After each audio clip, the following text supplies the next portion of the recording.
55 కోట్లు కాదు 55 రూపాయలైనా తెలంగాణలో సొమ్మిది. తెలంగాణ ప్రజాస్వామ్యం సొమ్ము.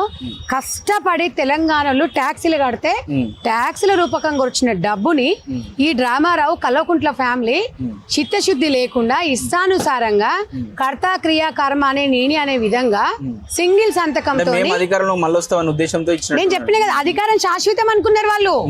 నేను వాళ్ళకి ఎక్స్పెక్ట్ చేయాలా ప్రజలు మమ్మల్ని ఇట్లా చేస్తారు ఏదైనా నమ్మేస్తారు తెలంగాణ ప్రజలు అనుకున్నారు.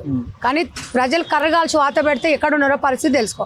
క్యాబినెట్ ఆమోదం లేకుండా మరి అదే కేంద్ర ప్రభుత్వ అనుమతి లేకుండా ఒక ఆర్బీఐ దానికి సంబంధం లేకుండా ఎవరికి ఏం తెలియకుండా 55 కోట్లు ఎట్లా దాటి వెళ్ళిపోతాయి చెప్పు. మీరు ఒక మాట మన తెలంగాణ ప్రజలను ఆలోచించాలి.